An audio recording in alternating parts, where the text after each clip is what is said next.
Going to Mousa and we're taking the boat across, and I'm just doing it on the schedule, so that's the that's the one that if you were like an independent visitor that was just going in on your own, that you would do.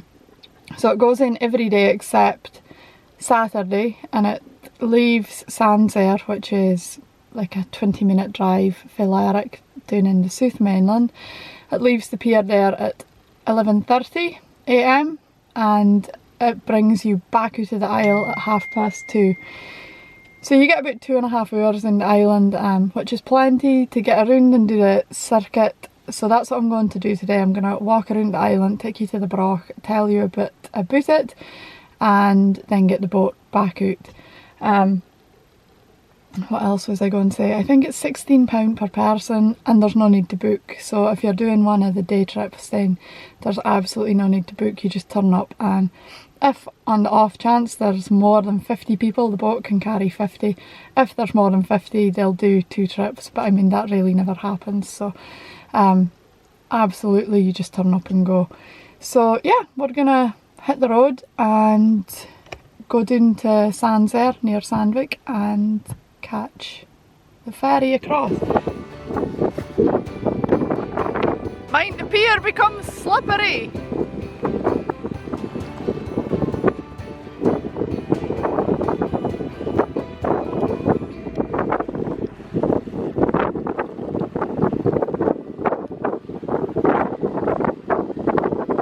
So this is the Solon, the Mousa boat. The word Solon is the Shetland word for a galley.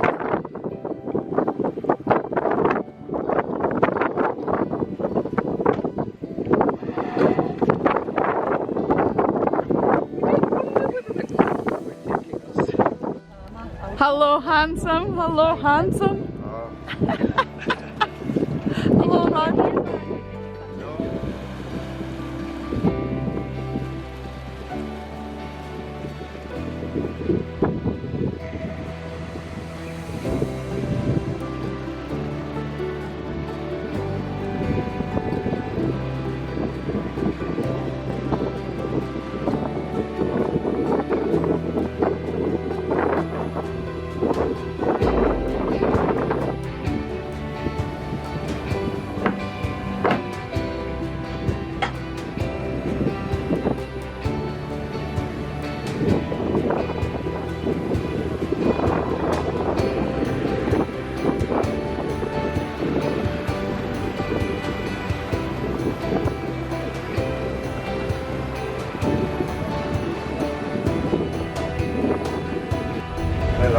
The broadcast was not showing much of a problem. That's not a problem. It just makes you go a little slower. Trying to avoid getting caught wet.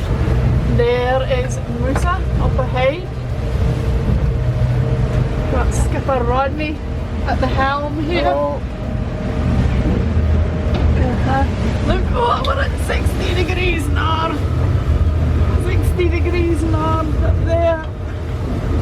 Oh, can you see from my arm, Rodney? I can see it right there.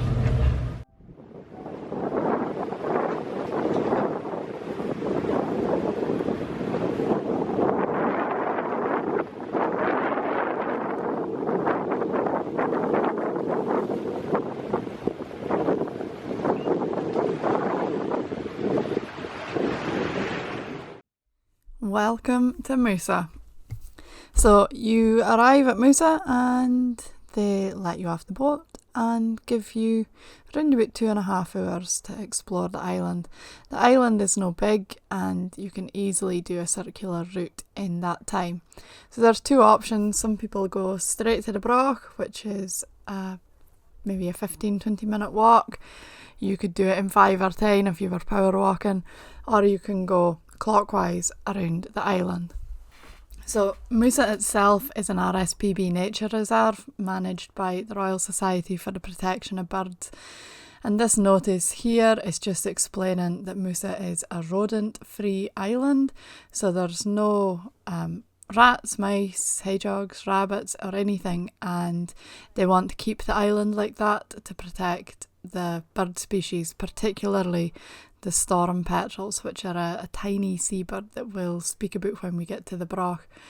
So we're welcome to Mousa with this sign and Mr. Bowman, which is a creation which Skipper Rodney on the boat made using things that have washed up ashore on the island. And the RSPB have also got their welcome sign to let people know that they are on a nature reserve, and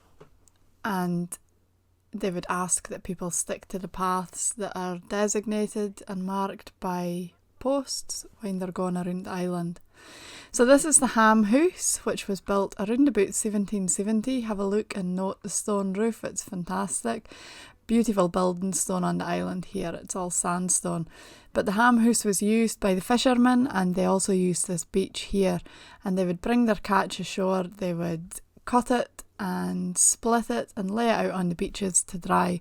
So quite a lot of the beaches are actually part artificial or man-made, where they've extended the beach up beyond where it would naturally lie, so that they have a greater drying area for the fish. So this would have been their kind of harbour here, using that beach for drying the fish, and as I said, creating a larger drying area. It was a community that supported 11 families at one time, so 11 families lived on the island here up until 1853, and they were predominantly crofters and fishermen, same as what we find throughout Shetland. They would have had a small piece of land for growing enough to feed their families, and they would have supplemented their income by going to the fishing, and also supplement their own diet by the fishing. The big stone enclosure up on the hill up to the right there is the ram park. That was where they kept the rams.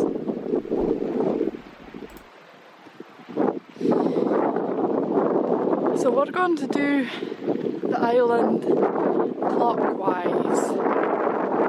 I think we're going to go in a clockwise direction around Mousa. You can go anti-clockwise, as these people are doing. That leads you around to the Broch. I'm going to go right around the island, I think, today.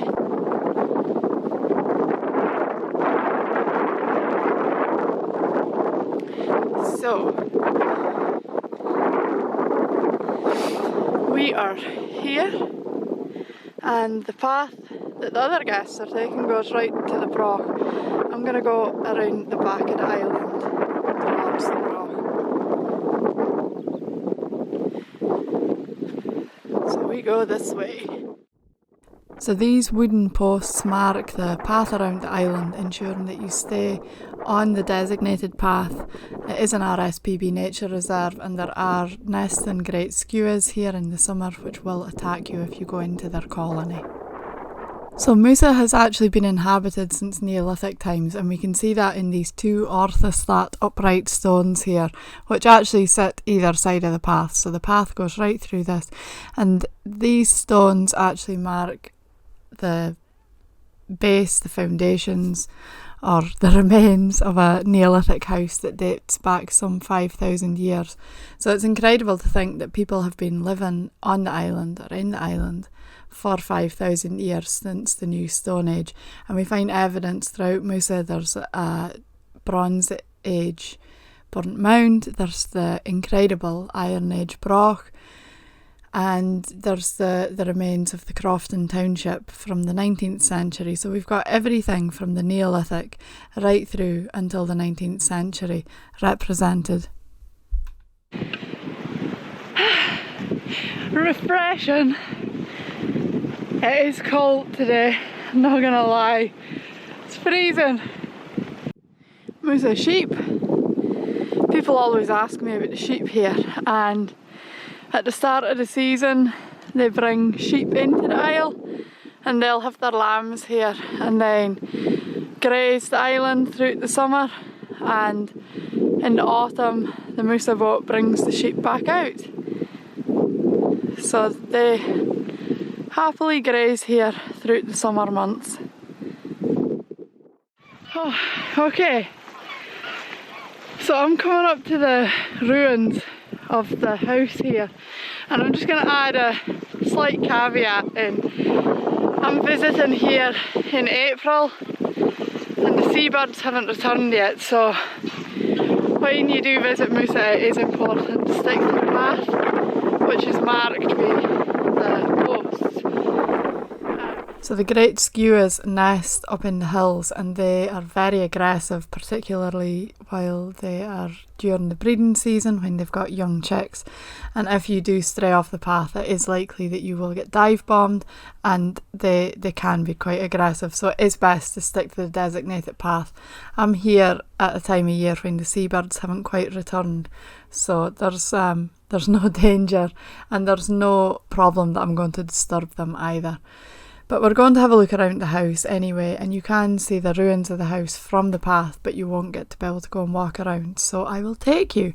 So this is a traditional croft house, which is the typical kind of house that people in Shetland would have lived in up until the kind of mid-20th century. You can see in the end where the fireplace would have been, and this would have been a single-storey, two-room house known as a butt and a bane. So the butt end was the kind of working end of the house where you did your cooking and your working. The bane end was like the bedroom or the best room. It would be where he would sleep, where he would take the minister if he visited for his cup of tea. But you always find lots of associated buildings here, and we're just going into the byre, which would have been where the animals were kept. So this would have been where they kept their milking cows, for example.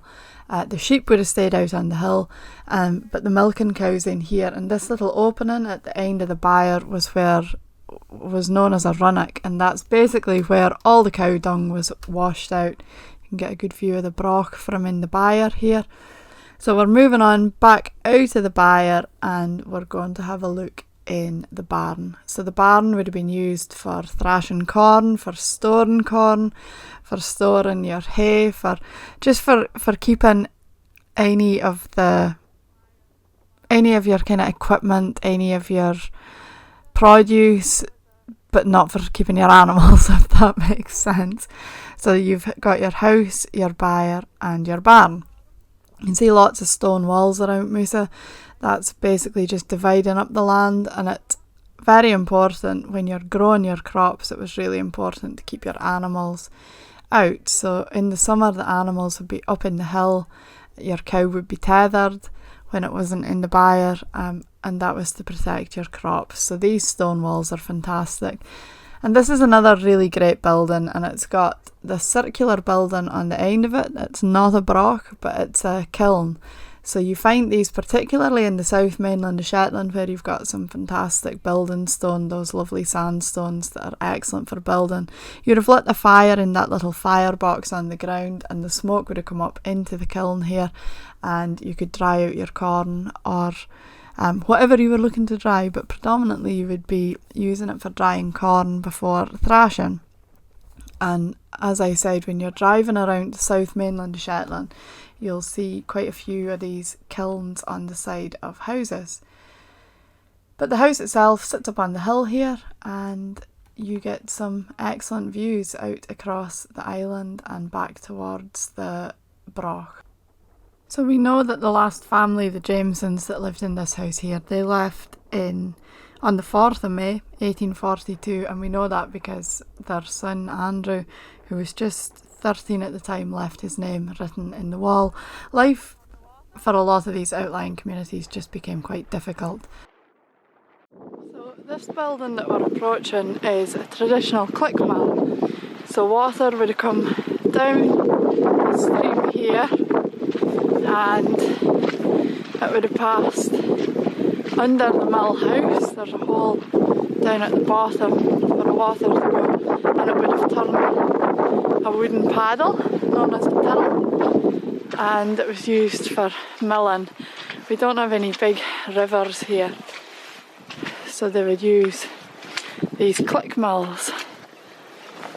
I have to check that there's no fulmars in here because it'll vomit on me. So you can see the water would have passed under here, turned the wooden paddle, and you would have had 2 horizontal millstones for grinding, and a fantastic view of the Broch. Welcome to Mousa Broch. So, the Broch here is my favourite place ever. It is 2,000 years old. It was built in the mid-Iron Age and it stands today at 13 metres tall, which is mind-blowing. It's incredible. Most of the brochs around Shetland just a few metres tall, some of them just mounds in the landscape. Mousa Broch is the best preserved broch that you'll find anywhere in the world. It's 14 metres wide, so it's very wide, very, very tall, and it's got a really unique construction. As I mentioned, you find them all around Shetland, and there are around about 120. So all these red dots indicate broch sites, and we are down here in the South Mainland at Musa. When you go out the broch, if you look at the other side, there was another broch, the Burland broch, which was on the other side of the Mousa Sound, so on the mainland side. And it stands at a couple of metres tall today. Most of the stone has been taken away and used to build subsequent houses. So this is a photo of the Burland broch, so just a few metres tall. But interestingly, it's got the same footprint as the Mousa Broch. So the same footprint, presumably it would have been built to the same height. So quite an imposing view as you came into Mousa Sound, into the channel, and you had these two great brochs on either side. So they were built in the mid-Iron Age about 2,500 years ago, and nobody really knows what they were used for. What we do know is how they were built, the construction, which is very unique and unique to the brochs. And a side note on brochs, they are only found in the north and the west of Scotland. It's the only place that you find them in the world. So they were built using a double wall. So it's a double walled structure, which I'll show you. And you have this inner wall and an outer wall, and they're kind of held together with these overlying stone slabs. And that means that you can build to a greater height without the risk of your building collapsing in on you. So very sturdy. I mean, this broch here, 2,000 years old. It stood for 2,000 years, which is just phenomenal.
Quick break in the time lapse. We are at 60 degrees north.